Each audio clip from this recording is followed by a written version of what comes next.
I really just wanted to do that. You guys kiss on the cheeks here. Norman will be here soon. He's powdering his nose. He'll be right. I want to. How's your expo going? My what? How's your fan expo going? It's great. I love Viva la Canada, man. Meeting very cool people. Does this work? Does it work when I hold it down here? Yeah. Yeah? What's up, everybody? What are y'all doing? Nice. I want to start off by asking you if you can take us back to the moment when you got the pilot script for The Walking Dead, because I understand that you put some bold words out there to your representatives about how badly you wanted to be a part of this. Yeah, no, I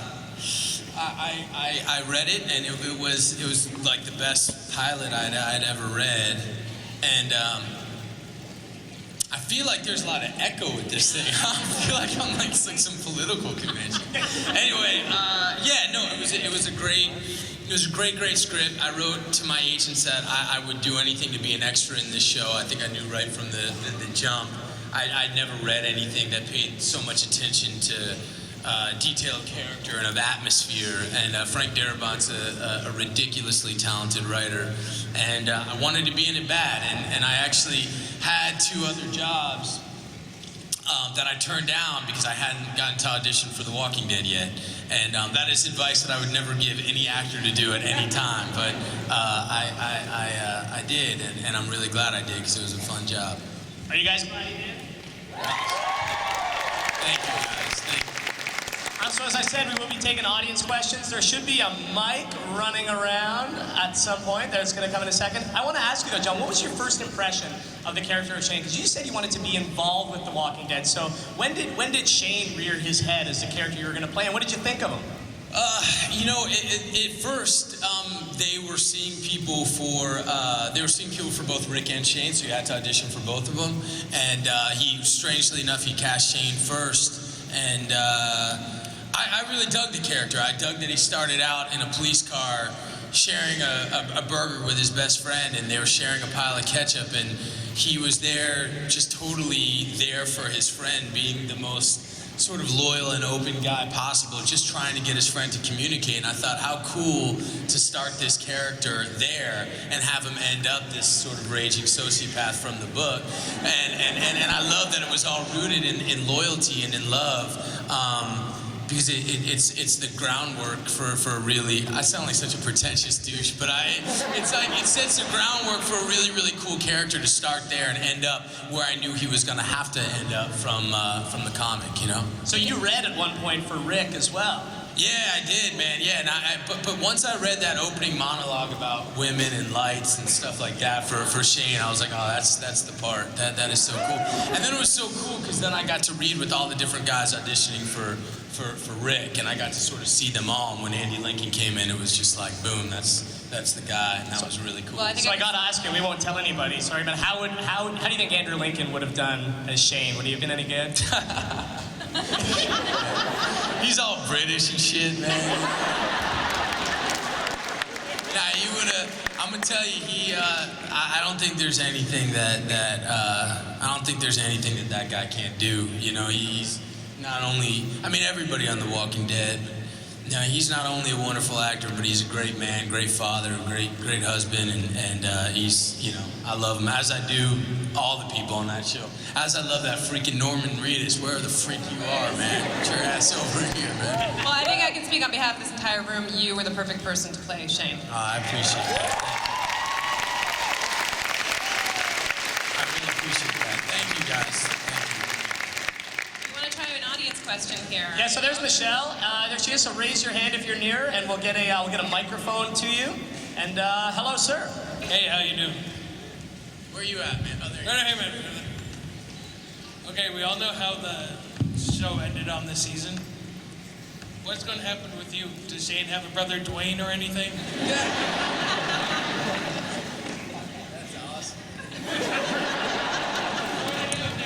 Yeah, right. Yeah, right to the writers. Look, you know, I don't know.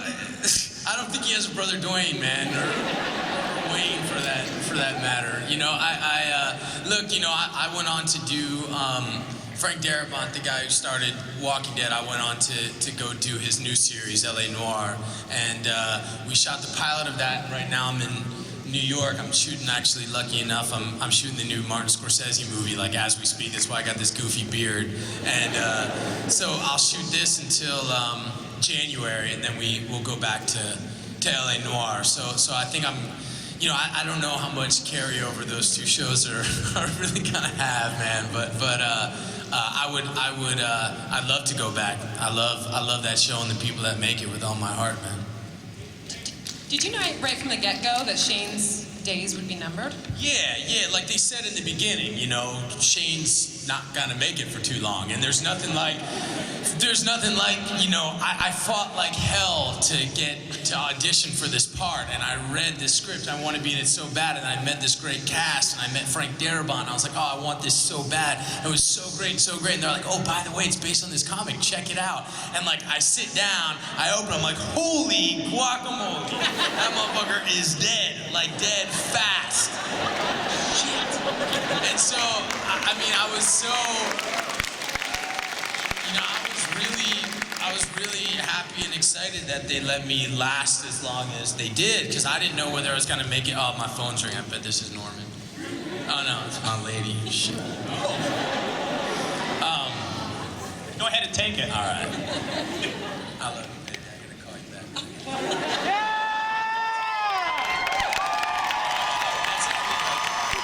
That's everybody.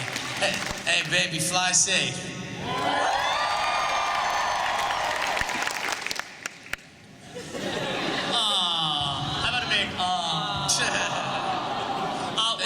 When you saw that Shane died in the comics, were your words literally "holy guacamole"? You know, there's kids in the audience, so I don't know what, but yeah, you know, I mean, as you do, you take a magazine, or in this instance, a comic book, into the bathroom when you do your thing, and I think it only lasted one trip to the bathroom, and he was gone. I'm like, so much for this source material. But yeah, it was a bummer, and it made me, you know, like, I think one of the cool things about Walking Dead, one of the very many cool things about being on that show and being part of that cast and that crew, is everyone who's down there realizes how lucky they are to be there. It's an incredibly game group of people. It's not your typical Hollywood.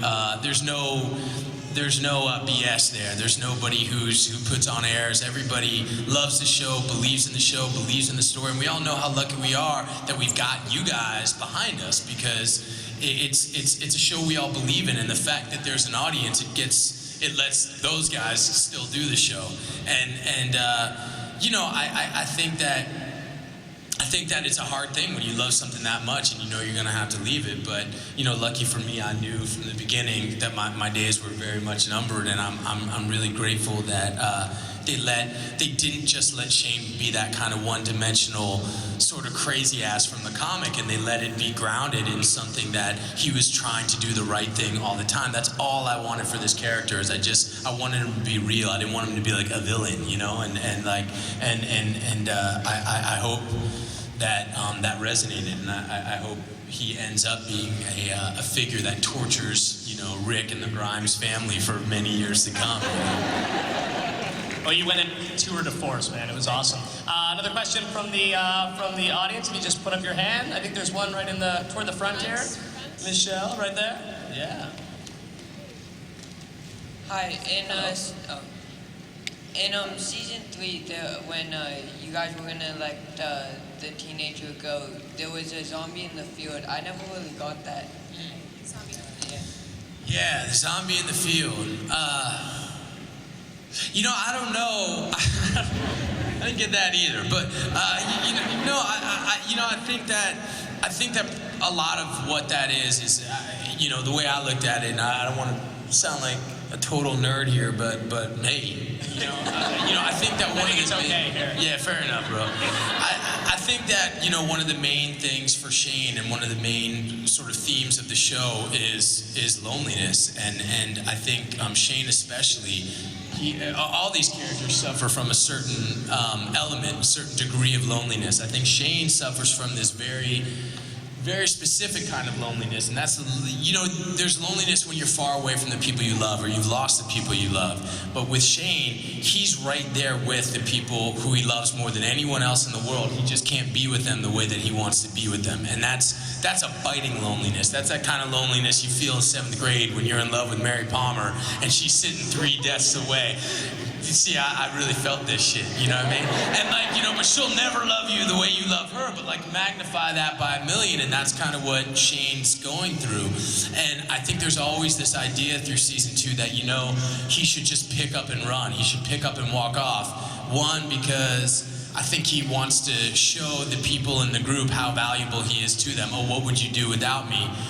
But 2, I think a big part of him knows. I think he feels so much shame for what he's done and that he slept with Rick's wife. And I feel like he feels he's turning into a cancer for the group. And there's this recurring thing of, I'm just going to run off. I'm just going to go off on my own. And to see this lone zombie in the field, I think for Shane, because it's really Shane who sees the zombie, he's just like, wow, what a horrible way to go out. You know, I mean, what a horrible road to hoe. And look how far gone the world is. That there's this. And I think it was just a really cool shot, and they wanted to put it in. You mentioned Mary Palmer from school. Was that her on the phone? No, hells no, man. No, that was not Mary Palmer, no. Let's talk for a second about that final scene, if you don't mind, Jon. Is it true that you were so focused on the pre-zombie part that you maybe forgot to prep a little bit for the actual zombie part? Yes, that is entirely true. Yeah, I do not know how to. I am quite a preparation freak, and I did not. I totally forgot that I had to play a zombie, and I was like, well, how do you do that? And because the zombies go to zombie school, and they do. No, I mean they really do. They do zombie physicality, and they know how they were bit and all this shit or whatever. And guacamole. Yeah, and I don't know. I never went through that, and so I said to him, how do you, I haven't played a monster since I was a little kid. I was like, Rick, I didn't know how to. But anyway, I hope it worked out. Did Greg Nicotero, the amazing effects makeup That's master, my man, did he teach you how to be a zombie? There was no time. That was the point. They were just like, okay, so now you got to be a zombie. I'm like, I have to be a zombie? And they're like, yeah. They're like, you're going to shoot me playing a zombie? They're like, yeah, you got to do it. And I was like, all right, I'll do it. Yeah, there was no time to really talk about it. Yeah. Another question? Do you and Dale still go at each other's throats? Say it again. Do you and Dale still go at each other's throats? Well, Jeff is, he's over on the new show. He's over on LA Noir with me. And, yeah, it's pretty cool. He followed Frank,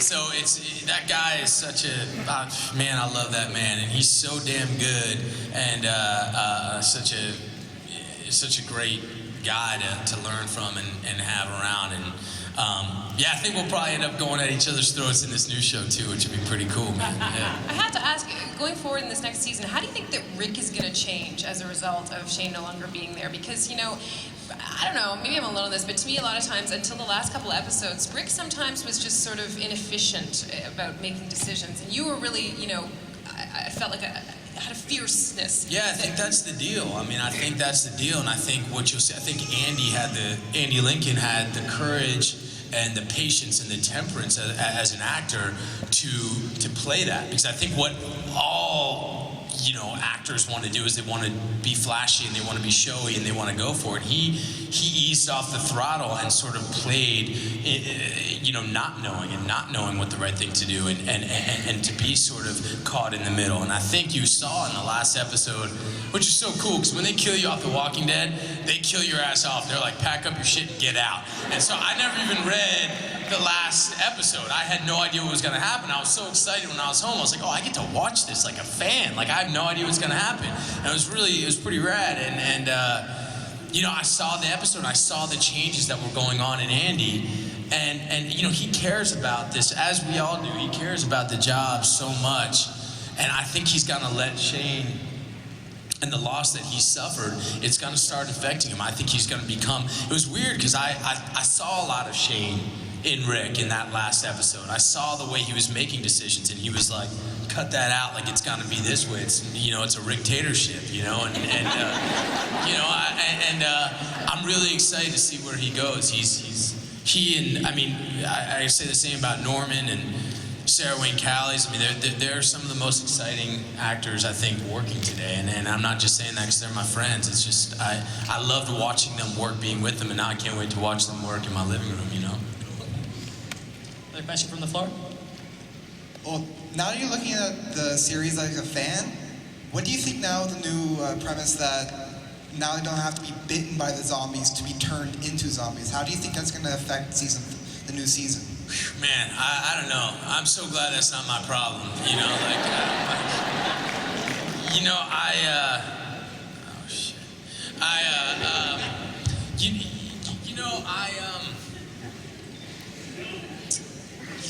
I don't know. You know, like it's a crazy thing, and I think it's gonna be one of the main challenges I think for the writers to track that. You know, and you know, I think it's a pretty dark, twisted idea that the disease is in all of us, and I think that we were hinting at it, you know, along the way, and I think I would imagine this next season it's going to really come out that you know we're already, you know, we are the Walking Dead, and that's just right from the comic, you know. Does that answer your question, dude? I don't know. I tried. Sorry. Fair enough. Hello. Hi. What does your shirt say? Oh, this is my zombie killing shirt. Rock and roll. Yeah. Huge fan. Thank you so much for all the work you did on the 2 seasons that you were on. Second season, I believe that there was a flashback with you and Lori on the highway. Was that second season? Yeah. So There's 2 flashbacks. Yeah, you're right. You and Lori. So I'm just saying, like, is there a possibility? Because like flashbacks can happen when you're dead. Yeah. You know,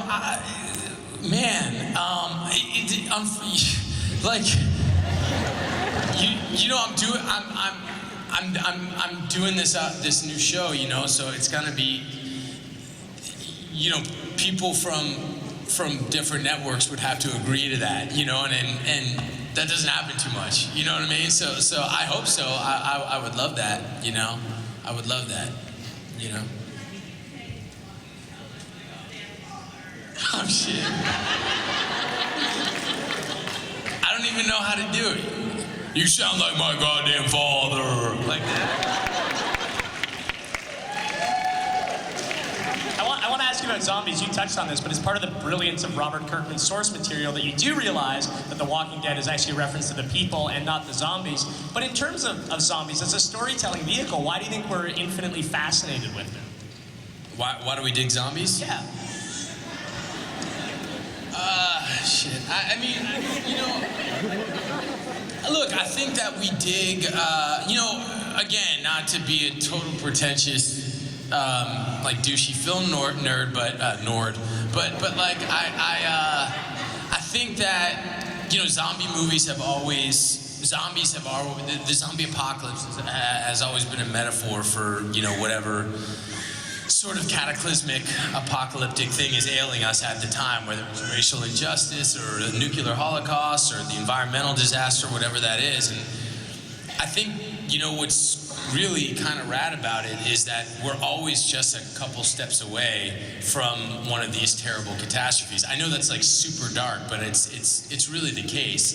And so I think that, you know, unlike other kind of monsters or sci-fi things, I think zombies are slow-moving, they're all-encompassing, and they're only really dangerous when you're in way too deep and they're all around you, just like sort of one of these big major kind of catastrophes would be. And so I think what it does is it kind of like pulls off the veneer of everyday life and says, you know, screw your phones and screw your, you know, the relationships and your jobs and your stresses, and like, what if it was just about survival? What if it was just about protecting the people you love? And I think that's an inherent thing that, you know, God, this is ridiculously pretentious, but like, I just think that, like, you know, as human beings, we all really wonder about that. And I think the thing that I love hearing from fans of The Walking Dead is, you know, they say, like, wow, I really feel like in an apocalypse I would be more like you, or I would be more like... Excuse me.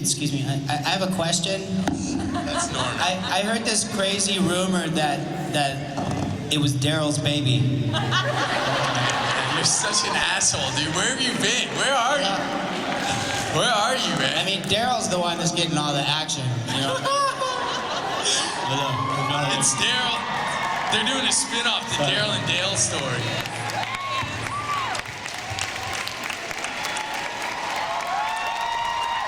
Norman Reedus, everybody!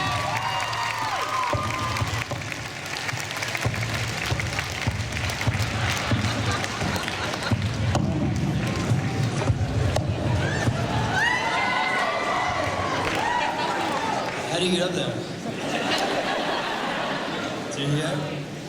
I'm gonna smoke a cigarette behind this thing.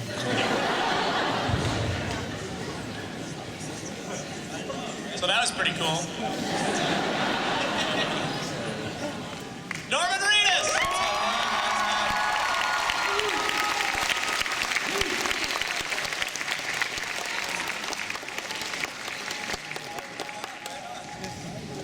We just double kissed. Right? What's up with that?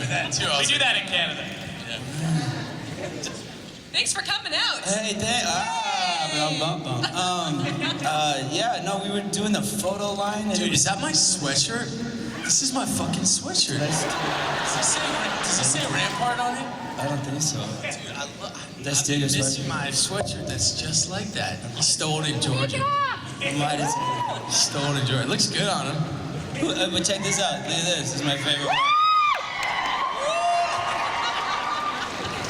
Larry David. Larry fucking David.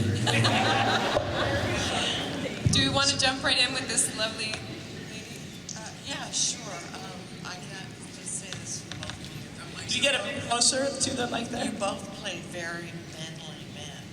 Both are very manly men. And you showed an amazing range of emotions throughout, even for you until the bitter end, John. Like at the last minutes of life, like you were still showing how much you cared about everyone. And I wondered if from either one of you, yes, you're too cute. Manly men. You're too cute. You notice I didn't mention Rick there. Did you draw on any personal experiences to help you with that, or? With the end bit, with the No, with being able to carry off the depth of character. yeah, I mean, I think we all, have to go from, draw from personal experiences for sure, and I for me,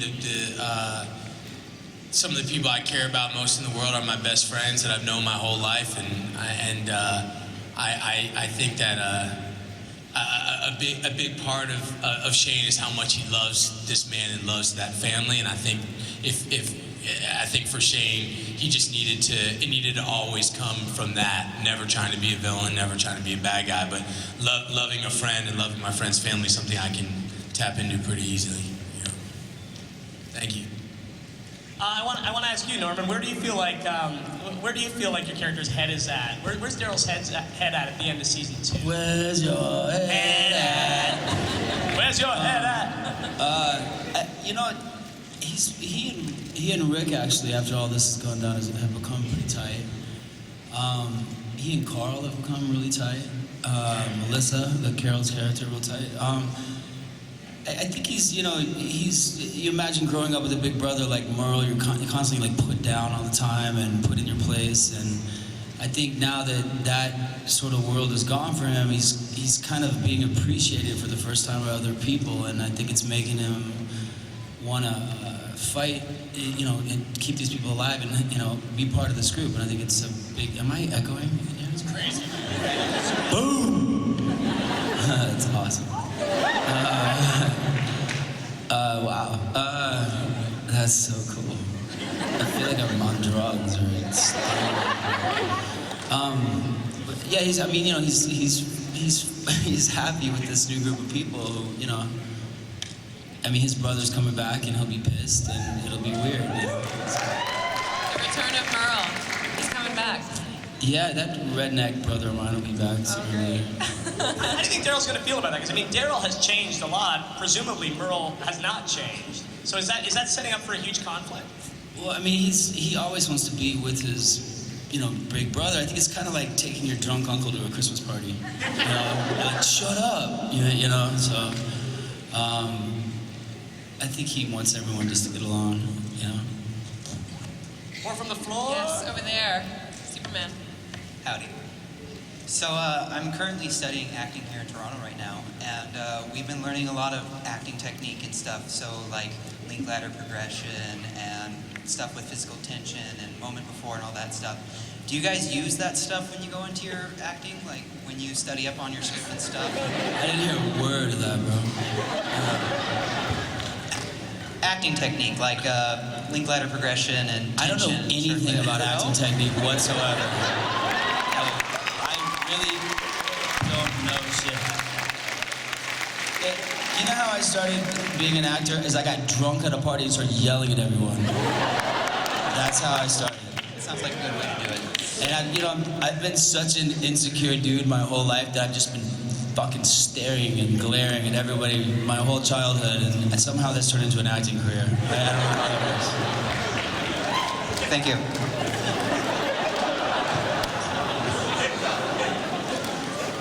Hi, so earlier Jon was that he read the source material and he got to like the part where Shane dies and he's just like, holy guacamole! So he kind of knew his character arc beforehand.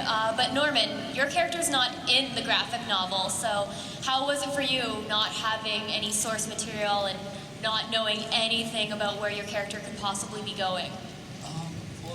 Frank thought the character up, and he and I actually never spoke about him. We never had a conversation about Daryl, and I don't know if he just liked what I was doing or he had plans to have me fall off a building. Like, I didn't know. But I kind of like it in the way that I'm kind of free to do. Wow, what is going on? Wow.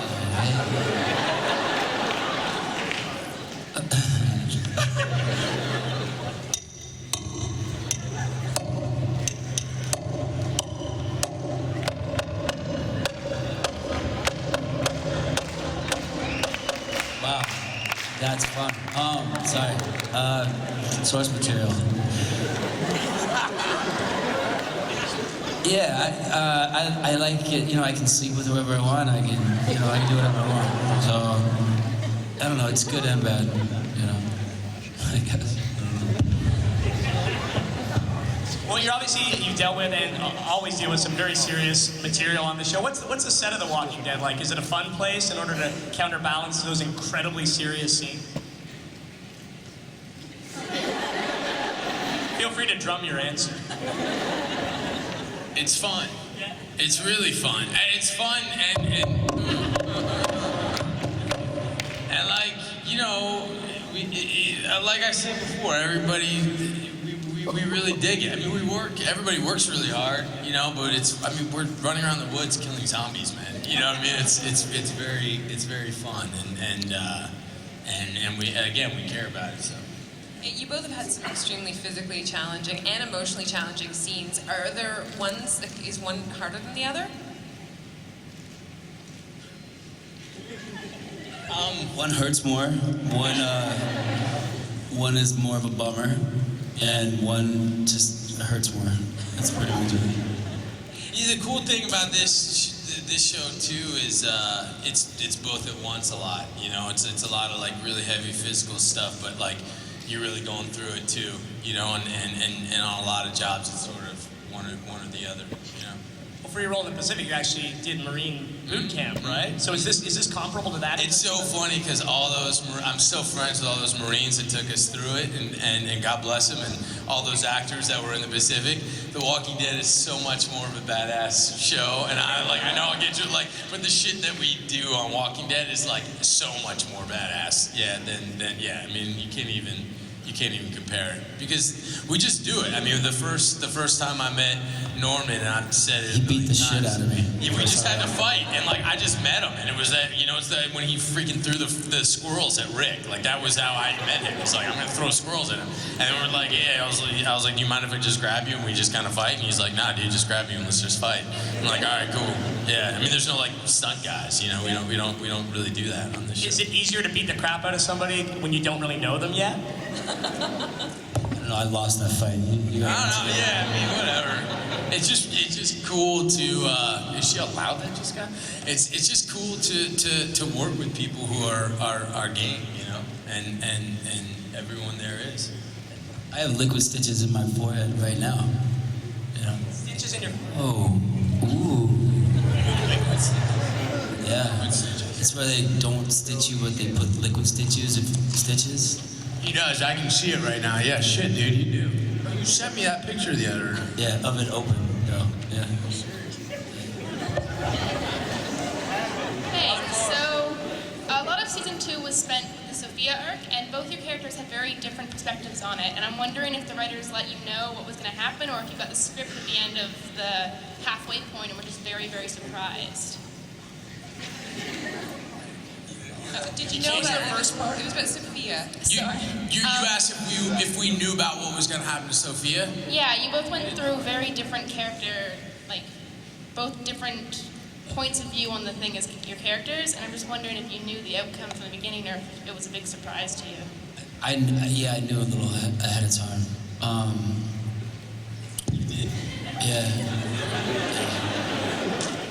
And I hated it because Madison, she and I are real good friends. I like her a lot, and it sucks, you know. It sucks. But I was bummed out for real. You know, she and I had all this weird stuff that we did, like how little kids will pick on other little kids if they like them. So I just sort of started doing that with her, like giving her dirty looks and revving my motorcycle in her face and stuff like that. And she would just stick her tongue out at me, like, you know. So we had this sort of weird child-like thing going back and forth, which is funny, and very just ridiculous too at the same time. But yeah, no, I was bummed out. Yeah. Did I answer that at all?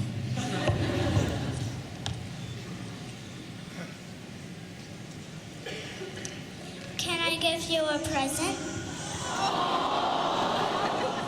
Yes. Let's cheer her on as she comes up.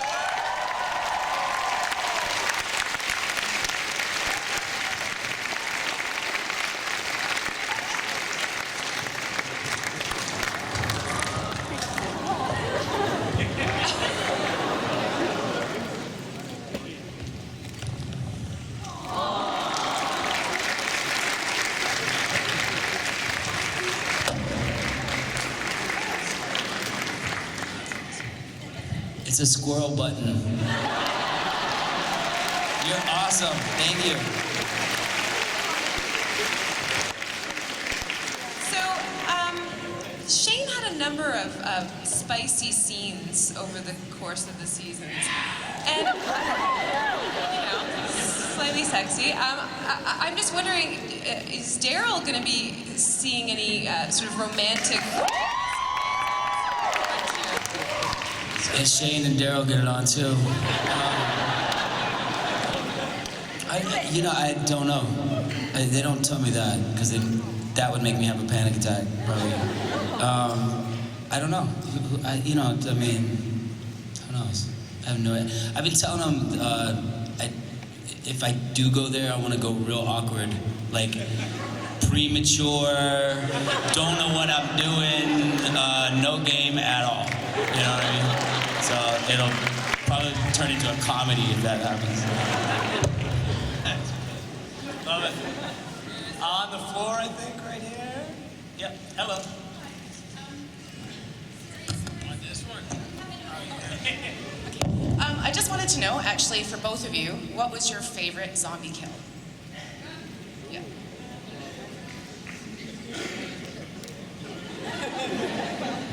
I like the in the first season, 2 axes to the head, because the editors liked that one, so they gave me a little bonus of having the head fly off.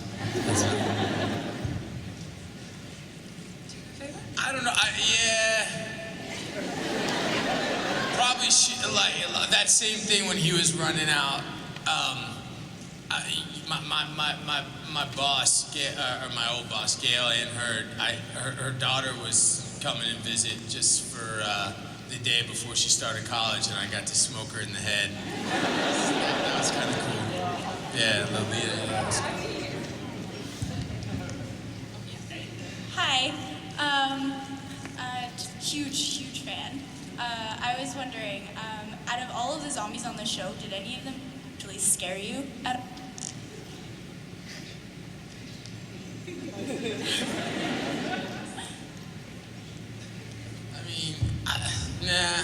I mean, I just, I don't like zombies, and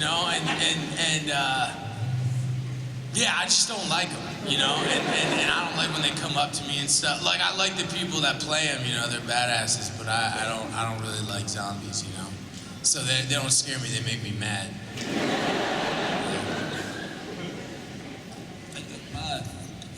The way Greg does them, Greg Nicotero makes those zombies. He makes them like sick, dying, lost people behind the monster. So they don't really scare you, but you're kind of like, damn. You poor bastard. Were you guys as actors just overwhelmingly impressed by the work of Greg Nicotero and his effects team? Yeah. Whole nother level, that guy. Another question from the Hi, over here. You guys are great. Love what you do. You guys are so good at what you do on the show. I was wondering if you had any advice for an aspiring young actor. It was get drunk at a party. And,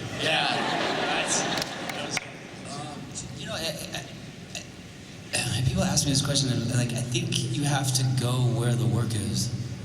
Start there. I think. They call it Hollywood for a reason. I don't live there. I did. I put my time in there, but what bug? Oh, there. That was awesome. Did you see that? Banged it on my chin. Technique.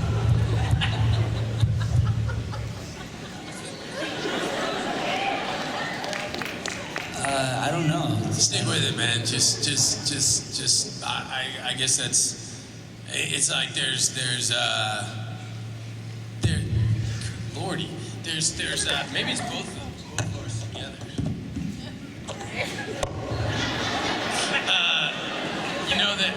I think this corny shit. I know he's gonna make fun of me about it later, but I don't really care. But I kind of care. But like this.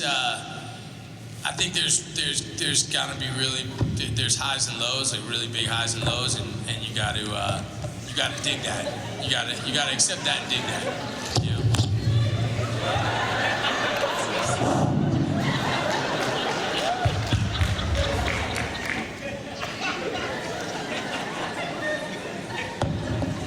So we know how Shane and Daryl would fare in a zombie apocalypse, but how would Jon and Norman fare in a zombie apocalypse? Tell me about how you'd handle it and how long you'd last. I mean, we've lost him to a microphone, bro. Dude, no, not one. I'd be dead. Yeah, he'd be like playing with sticks in the corner. How would you do, though, Jon? You're a big guy physically. Nah, man. I don't want to be in a zombie apocalypse. Another question from the floor? Hi, guys. You guys have both commented that you've read the comics, so I'm sure you've read the progression of Carl's character. Chandler Riggs, I'm sure a few of us have had a chance to meet him when he was here last year. He's a great little kid. What do you guys think about his acting quality going forward? Sorry. Honestly, season 3, some of the best acting's coming out of that kid. He's killing it this season. And something in him changed, but he's always been very serious and always a really good actor, but he went somewhere else this season. He's great. And hands down, he's one of my favorite characters right now. He's great. Was that the question? Cool. Okay, Michelle is Over here at the back. Hi. Hi. Jon, I really think Shane's character, you're absolutely right. You did get across the fact that he was more right than wrong. He just went a little extreme, but survival instincts. But the question I really wanted to ask was, Norman, how did you get off that big-ass ravine when they're filming that, where you're wounded and you're trying to get up there and you're seeing your brother edging you on? That Dave's funny. Rooker's fun to work with in the fact that he's always adding stuff, but he couldn't remember his lines that day, and I was hanging literally off of a tree branch with dirt that was straight up and down, and scorpions were walking by my face. And he was like, yeah, Darlene, I put on the thing and the boom. What's my line? What's my line? Yeah, that's what I'm in, Merle, and that's Darlene, a thing in the dress. And I'm like, dude, say your lines, man. There's scorpions by my head right now. You know, he's a force of nature, and he's an awesome actor, but that guy, he just free flows, like, you know.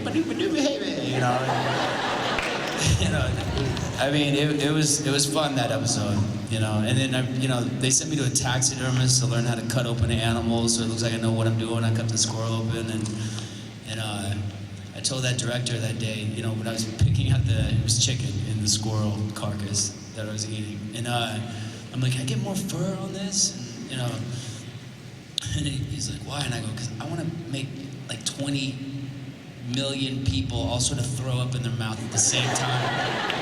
You know, it was a fun day. Hi guys, big fan.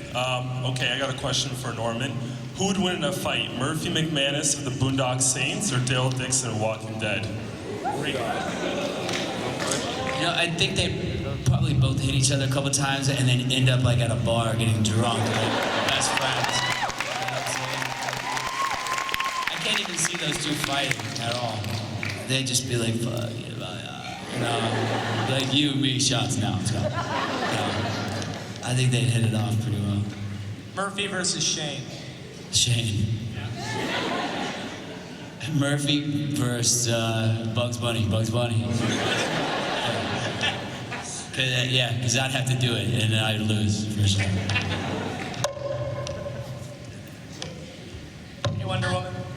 Okay, this might be putting you on the spot a little bit, but can you do impressions of each other's character?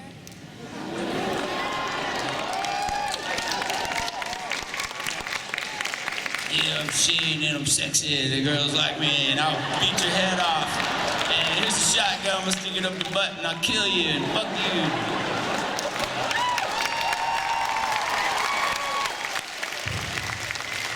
This will be better. Merle! Wait, how'd you do it? You done killed my brother! You left my money, Ruth, my brother! Merle! That doesn't even fucking sound like you. I love the way he did that, though, man. He's my favorite,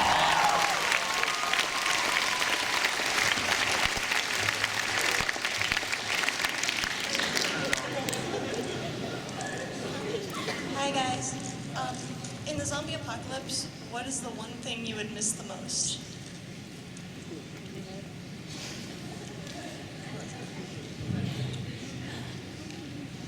South Park.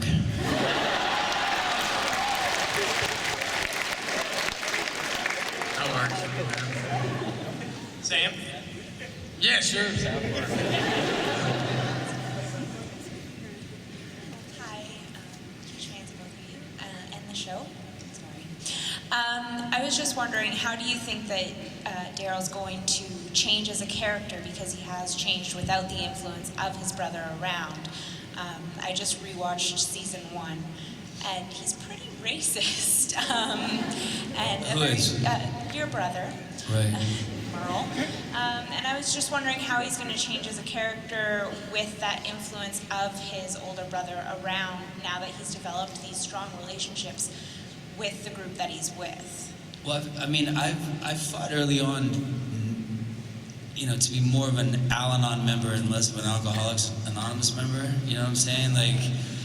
Like I grew up with racism and big bags of drugs and all this stuff, and I hated it.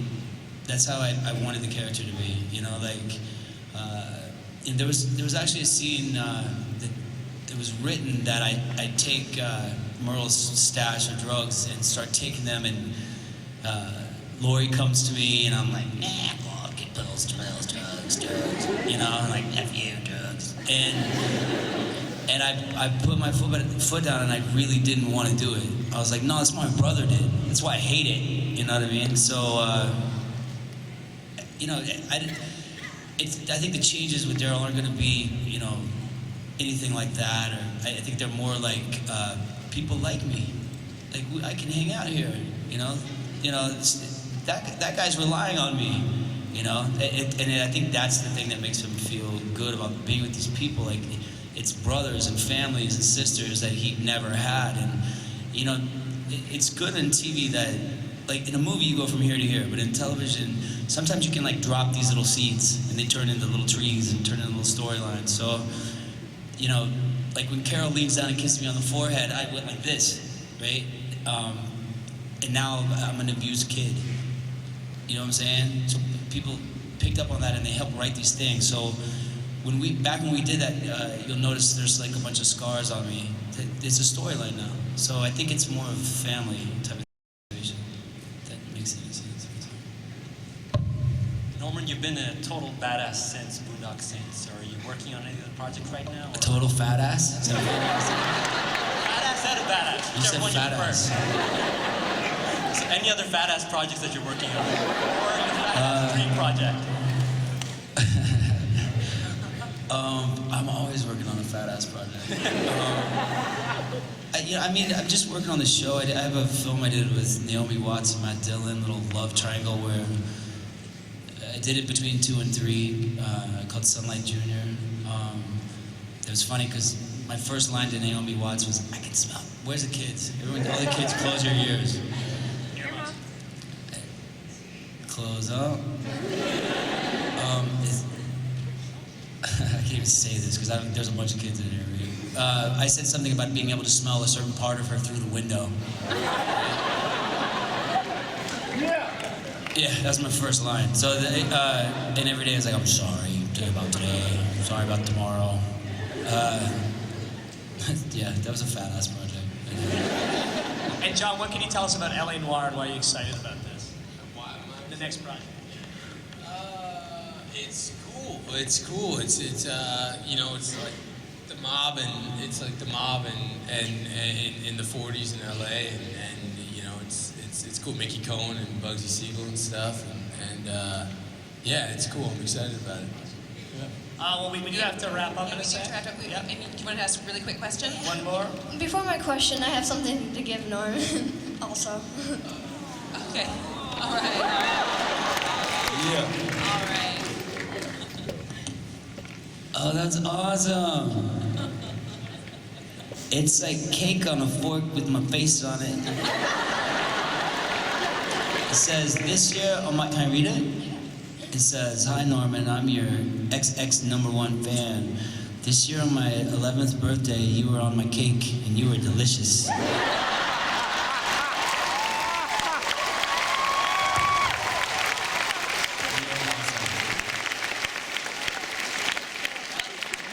That could turn into a fat ass project. Thank you, babe. I love it. Now that Shane is dead, how is Andrew gonna react to Shane's death? And also, how is Shane's death gonna affect Daryl as well?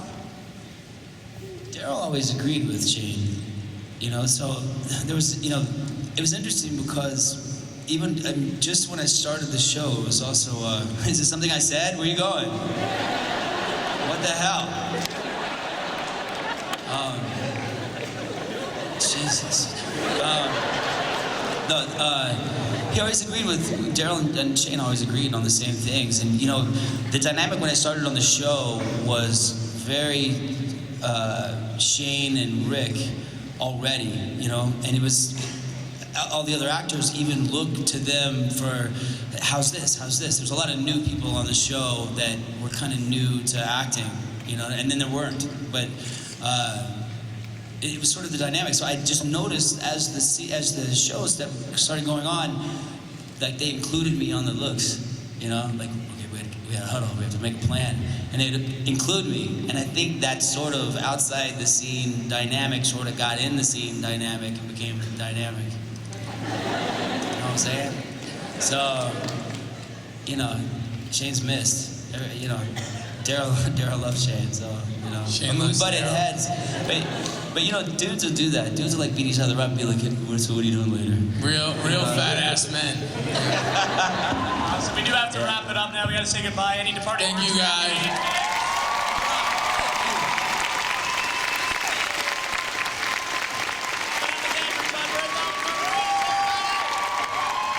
Thanks everybody. Have a great rest of the expo. Bloody Barbie dolls.